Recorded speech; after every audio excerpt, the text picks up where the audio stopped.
Begin today the Gemara on Daf Ayin Ches Amud Aleph, right at the beginning. It's one line down from the top of the Yamud. The Gemara continues the halachas regarding a Ritzeyach, which is from the Neherogin, the one that's Chayiv Herek, which is Misa with a Sayif. Tana Rabbanan Hikuhu Asara B'nei Yadam. 10 people hit someone. Basara Makles, with 10 sticks. Umeis, and he died. Bein Bevasachas, whether they all hit him at the same time. Bein B'zeh Chazeh, whether they hit him one after the other. Peturin, they're all going to be patur, meaning even the last one that hit him, and he died through him hitting him, he's still going to be patur.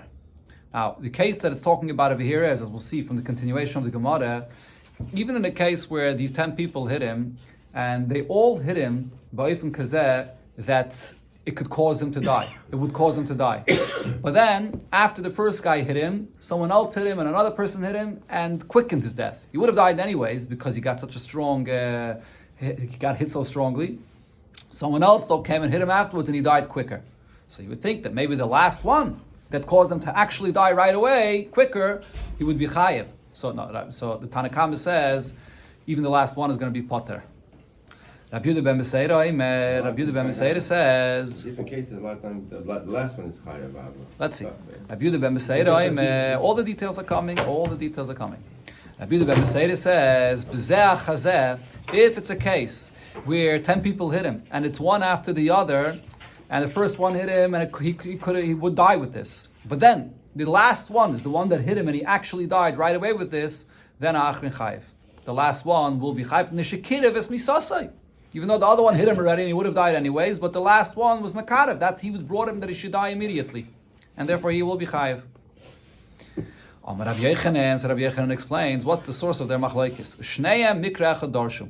They both darshan from the same pasuk. It says V'ish Kiyake Kol Nefesh Adam, one that kills any Nefesh Adam. The pasuk goes on to say Ma'is Yumas. He's Chayiv Misa.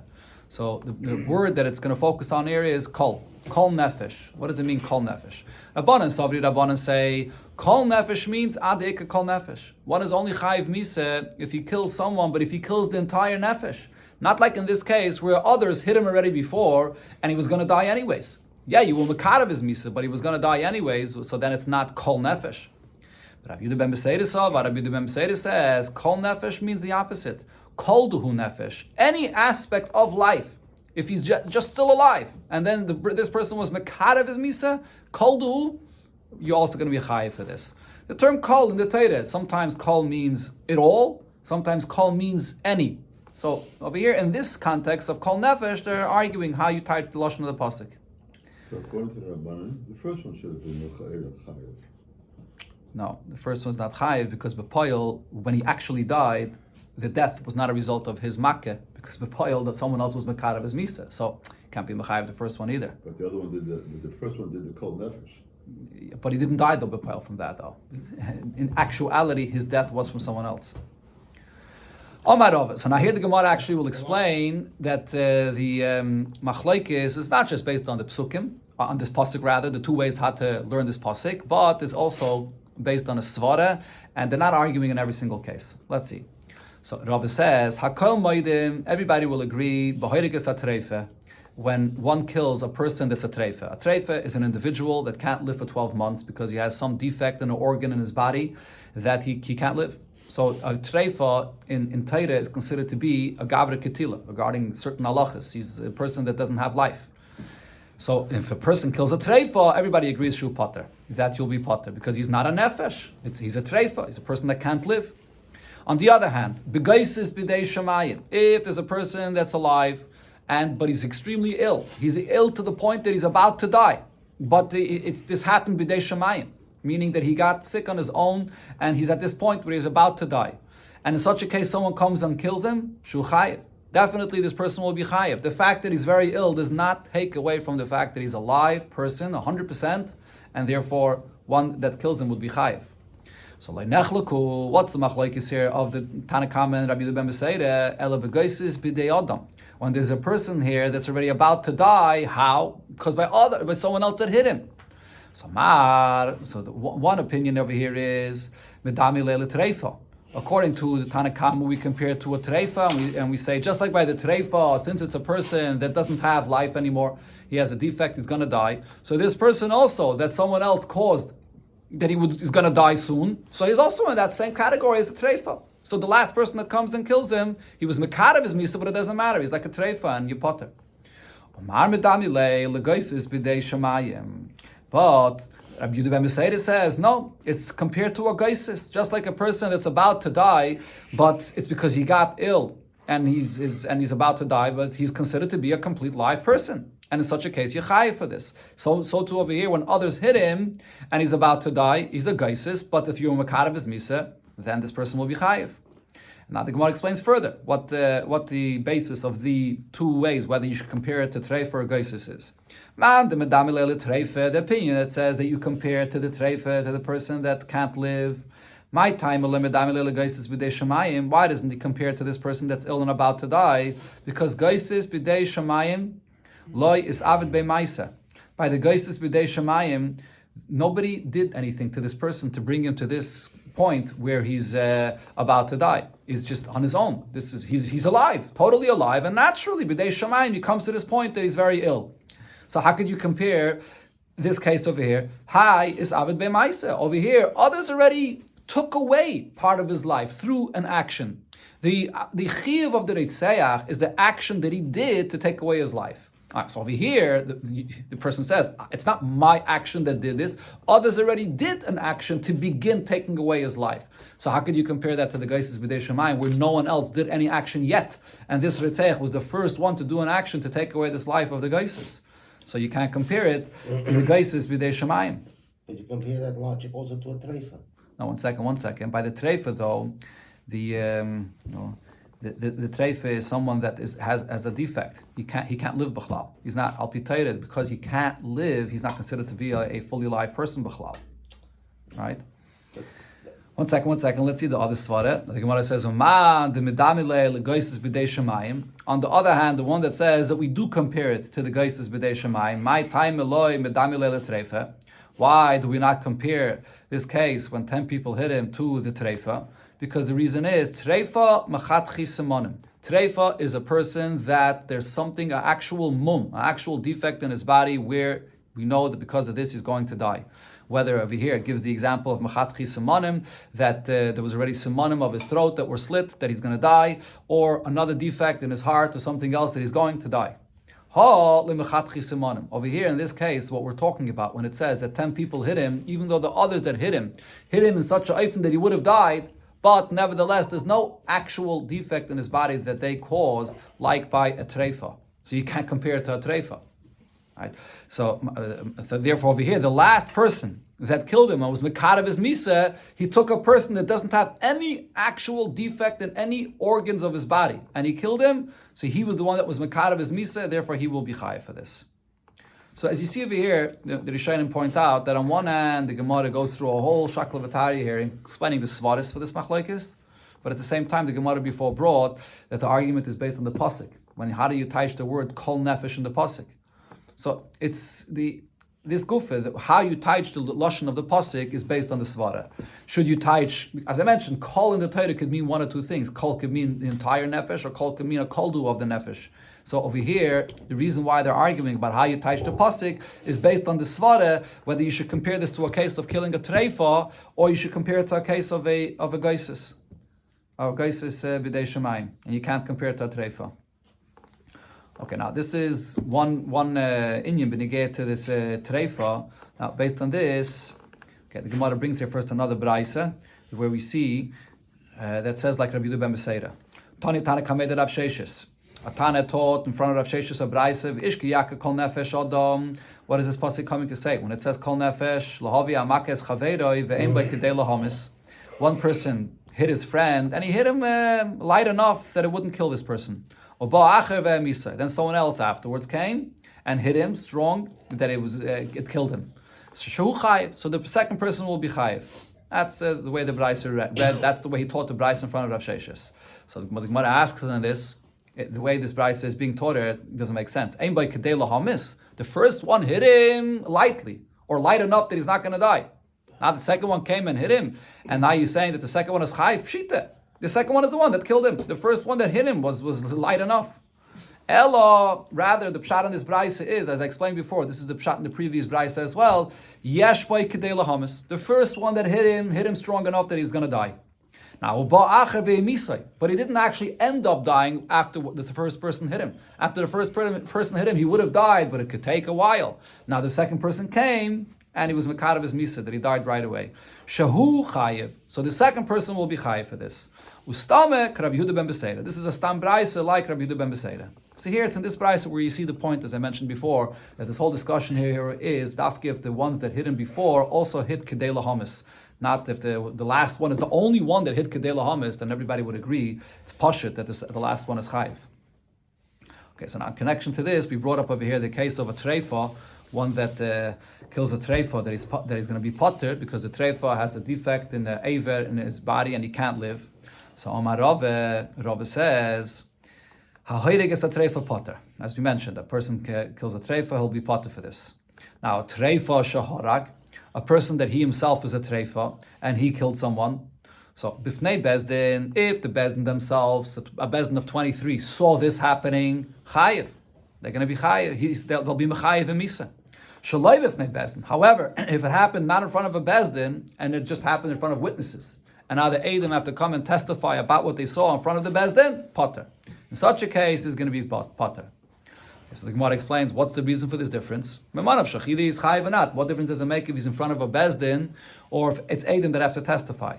Says the Gemara, b'fnei bezdin, if it happened in front of the bezdin, chayiv, the reason why it's chayiv is because the chsev will be yar tahara mikerbecha. You have to get rid of the bad amongst you. If the bezdin themselves saw this person killing someone, even though he's a treifa, they don't need any Eidim. They saw it with their own eyes. So they have to kill this person. It should be every person. Again, and a chanami. The same halacha would apply by every person. If the bezin sees themselves, they don't need Eidim, yeah, they kill him. The Mefarshim actually ask, why does the Gemara have to bring the pasuk biyarta hara mikerbecha? It's the same by every person. And a chanami. Yeah, but I think the answer is, it says that there would be a svara, which is also by every person, that if bezin themselves saw it, so you can't see any schus for the person. One of the things by giving misa is v'shofto eida v'yitzilo eida, that the bezin has to do whatever is possible in order to try to find the schus for him. Over here, if bezin themselves saw, they can't find the schus, so you would think that bezin can't give a misa. So therefore the Gemara brings, no, there's another pasuk that says v'yarta hara mikerbecha. That's if it's in front of the bezdin. Now, shalai b'fnei bezdin, this treifa killed someone not in front of the bezdin. Potter, so then it'll be potter because what happens now? Now, Eidim have to come and testify what they saw. Now, the problem is you can't accept this eidos because the havila eidos she'i atayochala azima. This is Eidim that can never be found to say a false testimony and to be made into Eidim zoimimin. Why is that? Because when these Eidim testify about this person that's a treifa, what do they intend to do? They intended to kill this person that's already a dead person. He's already a treifa. So they didn't intend to kill a live person. So now, if other Eidim come and say that they said a lie, you can't give these Eidim the amisa that they wanted to kill. They didn't want to kill a live person. They wanted to kill a dead person. And these Eidim themselves are live people. So you can't give them the einish of kashuzama. You can't give kashuzama for Eidim that are testifying, they're not Eidos. In the parasha of Eidim, it says, "Vasisim like kashazamam." So from that you learn out only when you can do the punishment of kashazamam, then they're an edus. If not, they're not an edus. So therefore, in such a case, the treifa that kills someone will not be chayiv misa. But we have a treifa we call today terminally ill. Terminally ill. Yeah, it could be. So, yeah. What's about the doctor? He's not going to live more than 10 months. Yeah, okay, but I'm not 20 months. Okay, so I'm not sure about Pia Locha, if that how exactly that's defined. The treifa has very specific things al Pia Locha. What defects? I mean, you have treifas beneged to behemoths and the Gemara Chulin. What exactly is considered to be a treifa? We're not talking here necessarily about an assumption of a doctor. It has to be something very specific in an organ in the body. Another halacha Rava said it's similar to what we just learned here. Harayves a treifa, one that has a relation with a treifa. This is a mishkav zachar, one that has a relation with a treifa. Chayiv, so he'll be chayiv for this. Treifa sherova, but if the treifa himself, if he is the one that had a relation with someone else, bifnei bezdin. So if that was in front of the bezdin, the bezdin themselves saw chayiv. then they'll be mechayev nemisa. Shalei b'fnei bezin, if it's not in front of bezin, now Eidim have to testify, potter. In this case, they'll be potter. So again, the Gemara explains, b'fnei bezin chayev, d'chsiv b'yarta rami kirbecha. If they saw, they have to kill him. Shalei b'fnei bezin potter, but if it's not in front of the bezin, it's potter. The havila edus shiyata yachala azima. It's the same thing. The Eidim wanted to kill someone that's a treifa. Mishkav zocher is chayev misa, but he was a treifa, and therefore you can't be mazim these Eidim themselves. So their edus is not accepted at all. So like Gemara asks, Ha'asu lamali. Why is Rava teaching me the same halacha as it applies by a Rova, just like by a Ritzeach?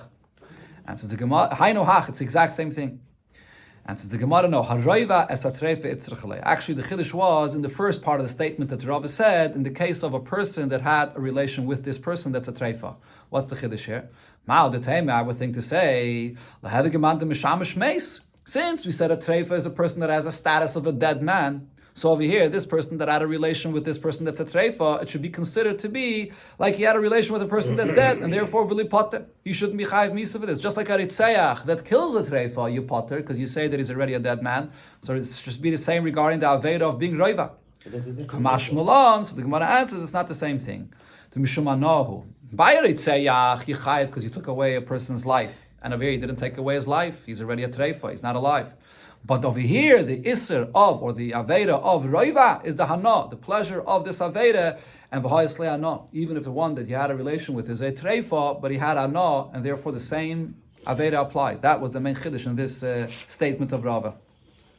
But having a relation with that person is a separate Isser. And a Chanami, but not Chayiv Misa. Not Chayiv Misa though.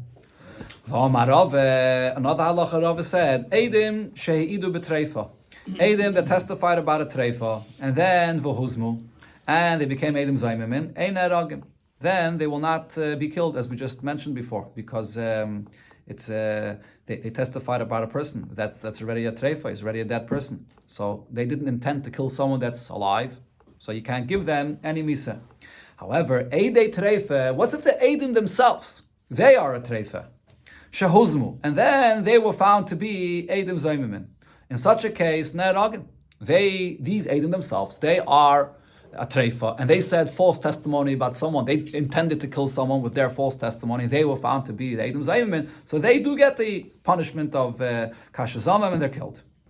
However, Ravashi says, no, according to the cheshbon that we're saying here, even in such a case, they're not going to get any misa. Afile Eidei treifa, the case where the Eidim themselves are a treifa, shehuzmu, and they're found to be Eidim Zaymimin, ein aragin. You can't give them a chiyuv misa. Why is this? Lefisha einon b'zaymimei zaymimin, because the one that is testifying on them that they said false testimony, they cannot be made into Eidim Zaymimin. The second group comes and testifies that the first group lied. Now, this second group, could they be found to be Eidim Zaymimin? No, because they testified on the first group, which is a treifa. So they intended to kill these Eidim that are a treifa. So therefore, the third group that would come and now prove that the second group lied, they will not become Eidim Zaymin. You can't give them the punishment of Kashazama. So therefore, I can't accept the Eidus of the second group to give Misa to the first group of Eidim that came. Therefore, Eidei Treifa, the first group, will not be Chayiv Misa. The Eidim the Treifa should be... Again? The Eidim the Treifa should be Pasul Eidus because he can't do a Kashazama. That's what he's saying. It's exactly what Ravashi is saying. That therefore the Eidei Treifa, they can't say Eidus, or Eidus Yat Yachal Azima. So Rashi explains though that according to Rava, because the entire concept of Eidim Zaymimin is a Chiddush, it's not something that makes sense al Piseichel, because why should I believe the second group more than the first group? The whole idea that when the second group comes and says, Imanu Ayisam Avakum Plaini, we give the first group the chiyuv of Misa that they wanted to give someone else is a Chiddush HaTorah. So therefore, that according to Rava, that Chiddush HaTorah applies even when the first Eidim are a Treifa, and the second group that's testifying against them are Eidim She'iyatu Yachala Azima, and usually by Eidus it's not accepted, but here regarding Eidim Zaymimin, making the first group Eidim Zaymimin, Rava says it will be accepted, and the first group will be Chayiv Misa. So this is an exception. Usually I say that it's a Eidim She'iyatu Yachala Azima, their Eidus is not accepted, but not when their testimony is to make the first group Eidim Zaymimin. Here, according to Rava, it will be accepted. V'amar Rava, another case in connection to Treifa. Shar Treifa Shaharak. An ox which is a Treifa that Gordon killed someone. So what's the halacha of a shayr that killed a person? The shayr itself is chayiv skila. But if the shayr, it's not. The shayr itself is a Treifa, chayiv. The shire will still be chayiv misa, skila. Now, the shire shall adam treifa shaharak. If the shire is owned by a person that he is a treifa that killed someone, then potter. Then the shire will be potter from skila. My time, what's the reason for this? Because what's b'chlal the source that we say that the shire itself is chayiv skila like the person? Amakra shar yisokol. But then the pasuk adds v'gam bal of yumos, and the owner dies as well. Now, the v'gam bal of yumos doesn't actually mean that the owner dies; he pays, but we compare the two. This is all the way in the beginning of the Masechta. The first mission it says that just like by a misa of a person, you need a bezna of 23. When you kill a shar, you also need a bezna of 23. It's learned from this pasuk. You compare the two. You compare the misa of the shar to the misa of the bailim. So therefore, here we compare as well, and we say kol heicha the karina be gambal of yumas. If it's a case where you could apply gambal of yumas that the owner could be put to death, karina be ashar yisakal. You could say also regarding the shire that it has to be stoned to death. If you can't say that you put the owner to death, and that's in the case where the owner himself is a treifa, he's not a live person, he has a defect. So in such a case, so the skila does not apply to the shire as well. Ravashi says, even if the shire itself is a treifa, he argues. Even when the shire is a treifa, it'll also be potter from Misa. My time, what's the reason? Because of the same limud, but he says, Kivin the ilu bailam havu petiri, sharnami potter. If the bailam themselves were treifa, they would be potter. So therefore we say the same thing also, b'negeya to the shayr as well. When the bailam themselves were treifa and Eidim come and testify about this, so then you'd be potter. It's not an Eidish you could accept. So you say the same thing regarding the shayr itself. Going back to the Mishnah, regarding the cases of Ritzeyach, the Mishnah said, Shisa boyes hakela v'chulu, if you incite a dog to go and bite someone and kill him, so the Mishnah said you'll be potter. Because you just were goyim, you incited the dog, and then the dog went and killed the person. Right? But then, it said the same thing also regarding a snake. If you incite a snake to bite a person and to kill him, also you'll be potter. But Rabbi Yehuda says, if you take the snake and you put it on the person's body, and the snake bites the person, so then you're chayav. Because you mamish put that the biting of the snake directly on the person, you'll be potter. You'll be chayav for that is. Chachamim say though, even in such a case where you put the snake mamish on the person's body and it bit the person, you'll still be potter. So the Gemara explains the machlokes. So the Gemara, if you think about this deeply, you'll see what the machlokes is about. According to Rabbi Yehuda, the reason why you'll be chayiv when you put the snake mamish on the person's body, because eres nachosh bein shinavu oimid. The venom of the snake is mamish in his teeth. It's right there. Lefichach makish b'sayiv. Lefichach makish b'sayiv. The one that the makish, the person that put the snake on this person's body, he put the teeth right on his body, and the snake bit him. The person himself will be killed with a sayif. And the reason is because there's no difference between putting a sword in someone's body, killing someone with a knife, where the knife is sharp and it kills the person, so you kill them directly. Putting the teeth of a snake on a person's body, the teeth has already the venom there, that kills him. Yeah, so therefore he's responsible. The what? Fangs. Fangs, yeah, okay. The nachash potter, but the nachash itself, that the nachash is you don't have to be put to death like a shayra niska. Like the nachash, the person did it. The person went and put the snake directly on his body, so the person's chayiv. However, the chachamim say no. Eres nachash me'atzmai hu meki. The venom of the snake, it's not right there in the fangs. That's what it is. Or the teeth and the fangs. Yeah. Okay, so it's not there mamish right in the teeth when he bites. The teeth bite, but then the snake has to bring up that venom in order for it to kill this person. He has to inject it. So me'atzma yomeki. The snake is the one that brings it up. Lefichach nachash b'skila. So the chachamim say that the person will still be potter. It's the snake that's doing it, and the snake will be chayiv skila like a shayr on his kal. V'hamakish potter, and the man will be potter. Okay. If one kills his friend, whether with a stone, whether with a fist, and then what happened? Bezdin estimated the condition of the person, and they saw that he's going to die. But then his situation became better, and they saw his condition that he's able to survive. But then it deteriorated again, and he eventually did die. chayiv. So the Chachamim say that the person that hit this person will be responsible for it, even though there was a time in between where his situation got better and he was able to survive, but eventually he did die, it will be chayiv.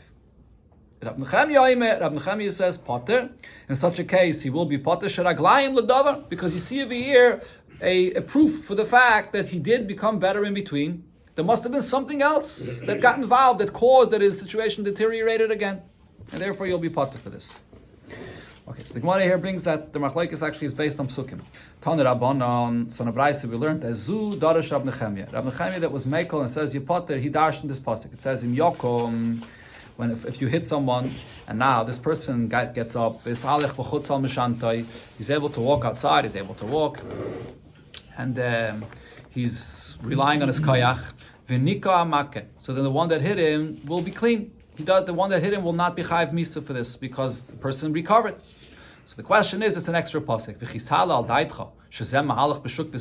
Would I ever think to say that here you have a person that hit someone and the person totally recovered, and nevertheless he should be killed? He didn't die. He's not a ritzeach at all. So what is the pasuk talking about when it says v'nika amake?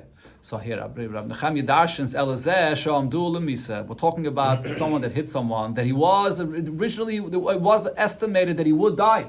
That's what happened in the beginning. Now v'heikel mimasha haya. But then what happened is the situation became better. That's what it means when it says v'nika amake. V'nika amake doesn't mean that he completely recovered. V'nika amake means the situation became better, and now it was estimated that he would live. But eventually he did die. Shu potter. That's what the pasuk is saying, that he nevertheless is going to be potter. V'nika amake, even though eventually he did die, but if his situation got better in between, it's enough to make an assumption that he didn't necessarily die from the original makkah, and you'll be potter. That's Rab Nechemia, that is.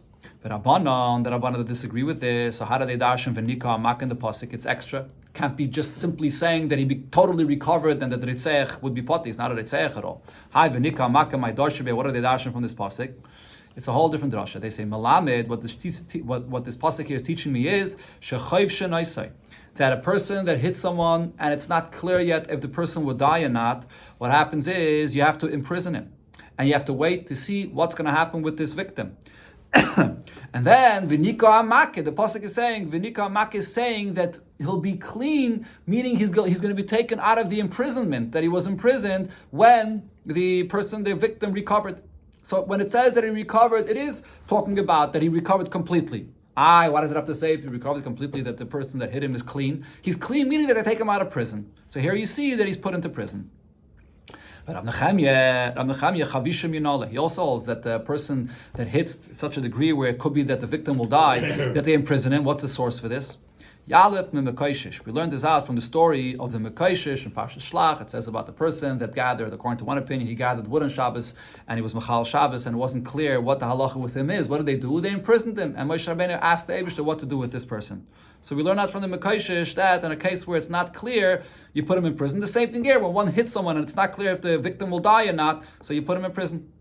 Says the Gemara, Nami Leil from Mekaishish. Why wouldn't the Rabbana learn out from there as well? Why do they need this pasuk over here, V'nika Makeh? Answers the Gemara, you can't learn from there. Mekaishish, Barkatalu, by that case of the Mekaishish, the reason why he was imprisoned, because he was Machal Shabbos. They knew that he was Chayiv Misa. Why did they imprison him and not give him the Misa right away? He didn't know which Misa it is. Is it Skila or is it another Misa? That's why they put him into prison. However, over here in our case by Ritzeach, when he hits someone and the victim becomes very ill and you don't know if the victim's going to die or not, over here you don't even know B'chlal if the Makkeh is going to be Chayiv Misa at all. Who says over here you imprison him? So that's why you need another source to say V'nika Makkeh that shows that the Makkeh does have to be imprisoned. Yeah, so therefore, according to Rabbana, you can't learn out from the Mekaishish. Again, Le'yadirani Barkatolo, Yilav Barkatolo. We don't know if he is Barkatolo or not. Now, but Rab Nechemia, so what will Rab Nechemia answer to this? How does he learn out from the Mekaishish? So the Gemara says, Rab Nechemia Taka agrees. You can't learn out from the case of the Mekaishish. The fact that he was imprisoned was because it was clear that he's Chayiv Misa. So rather, Yalef, he learns from another case where you see in the Torah that a person was imprisoned. Memegadif, the story in Parshas Emor, when a person blasphemed, he blessed Abish's name, and over there as well, Moshe Rabbeinu put him in prison. Over there, Itaka wasn't even clear if he's chayiv misa. V'chavshuhu, and he was imprisoned. So from there you learn out the same with the Ritzeach, and in a case where it's not clear if the victim will die or not, it's not even clear if he's chayiv misa, you have to imprison him as well. Says the Gemara, why don't the Rabbanan learn from the Megadev? Megadev, hayras shah haysa. Over there by the Megadev, the fact that he was in prison, that was hayras shah. You can't learn from there. Over there, they had no idea what the story with this Megadev is. And the fact that Moshe Rabbeinu was imprisoning him, even though he had no idea what the story with him is, that's a chiddush. That's a hirah shah. Over here, by Ritzeach, where it's a person that could be the victim will die, and you're imprisoning him to see what's going to end up happening, you know that he's chayiv misa if it ends up dying. Over there, by the Megadev, they didn't know at all the halacha, and still they put him into prison. That's a hirah shah. You can't learn out from there. Now the Gemara here brings an abraisa that shows the difference that we just said between the Mekaishish and the Megadev. Because the Tanya we learned in abraisa. Regarding the Mekaishish, Moshe Rabbeinu knew that he's chayiv misa. Shenema mechalalel mois yumas. That one that's mechal Shabbos, it says clearly before already that he's chayiv misa. Elo, so why did he imprison him? Didn't know which misa. Shenema kilei peiresh v'gaime, it wasn't specified which misa. Ava Megadev, regarding the Megadev, Loinema boy Elo, Lefarish Lehem al Pi Hashem, that the Eibusha should tell them what to do with him. Shalahaye Moshe Yidei Imu Ben Misa Klal. Kolika, that is. He didn't know at all if this person is Chayiv Misa altogether, in Lav or not. That's why they imprisoned him. Okay, this is the explanation of the machlokes between Rab Nechemia and the Tanakama. Now the Gemara goes back to the pasuk that we quoted before, and the Gemara is going to point out that if you look into that pasuk, there are two different things that it indicates in the pasuk that the Bezdin has to look to see what happened over here with the person that's a ritzeach, or could be a ritzeach. We have to estimate to see if this person will die or not. What does it say there in the pasuk? Im Yokem vis alach b'chutz al mish'antoi v'nika makeh rak shifta yitem v'rapa yirape. So that's one pasuk. So you see over here that you have to estimate to see that if this person can now walk and he's okay, so v'nika makeh. That's one thing where it says over there that we're estimating to see if the person could live. But there's a pasuk before. The pasuk before already says, here they don't bring the pasuk here on the side. Okay, do they bring it over here? Also not. So Rashi brings the pasuk that the pasuk over there says that v'lo yomos, that if the person does not die, it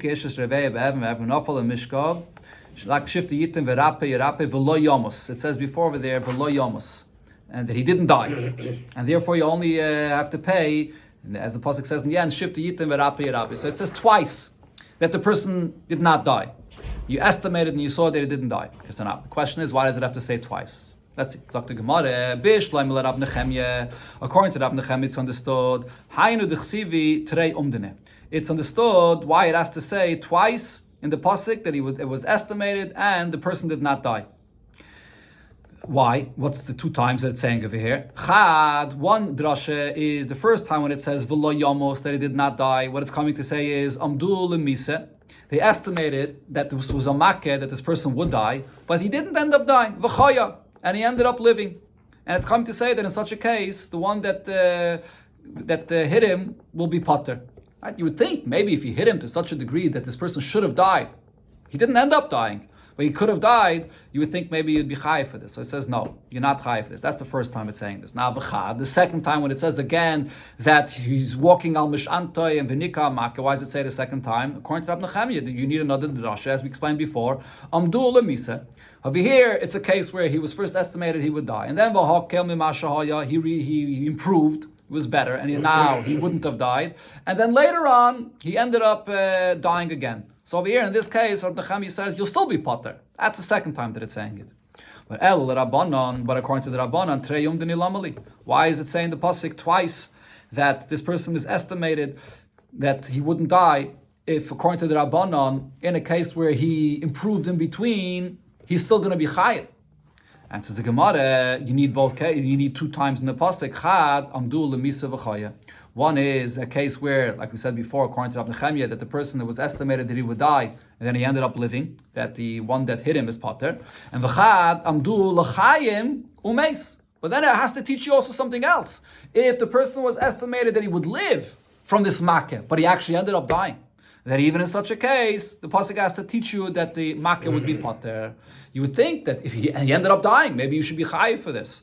That's what the second time the pasuk here is saying. So actually, the way Rashi explains it is that according to the Rabbanon, the first time when it says v'lo yamus, it's referring to this second case that it's saying over here, Amdu l'chayim umeis, because they estimated l'chatchile v'lo yamus that he wouldn't die, but he ended up dying.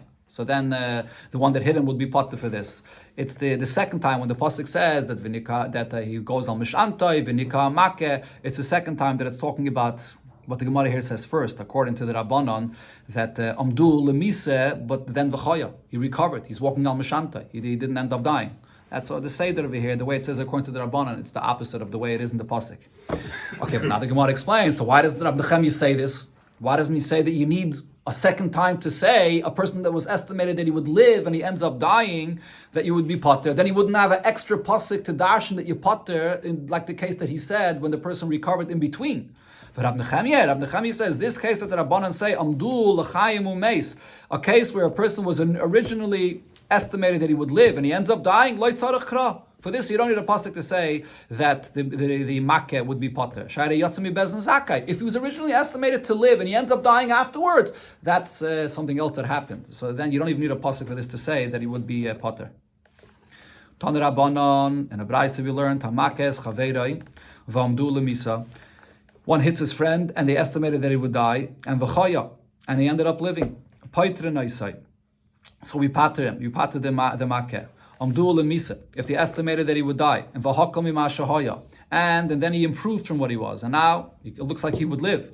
So now they have to estimate now a second time to see what exactly his condition is, what you have to pay for his recovery. As the pasuk there goes down, you say you pay for shiftoi and rapi, the medical bills and his loss of work and so on. You have to see whatever money you have to pay for this. Now, if afterwards he actually deteriorated again and he died, you follow the middle estimation, which is when he recovered that he could live, and you're going to be potter because he recovered in between. You only pay money and you won't be chayiv misa. Divrei Rab Nechemia, like we learned in the Mishnah. The Chachamim say, "Ein oimid achal oimid." You don't estimate a second time because he was estimated l'chatchila that he would die, and then later he ended up dying. He deteriorated again and he died. You'll be chayiv for this. Tanya Yidach, and another brayse we learned, he was the person that was hit was estimated that he would die. Oim denaisai l'chayim. So then later on, you could estimate a second time his condition to see if he's able to live. However, l'chayim, once he was estimated in the beginning, after he was hit, he was estimated that he would live. Ein oim denaisai l'misa. So then you estimate him a second time afterwards, and then later he deteriorates and he's going to die. Once it was already established in the beginning that he would live, later on we're not going to estimate a second time that if he would die, that the makkah would be chai for this. Now again, the case that Rab Nechemia and the Chachamim argue about Amdul Misa, if originally it was estimated that he would die, and V'hakel Mima Shahoya, and his situation improved. Now you estimate a second time to see his condition. Why? In order to know how much money the makkah has to pay.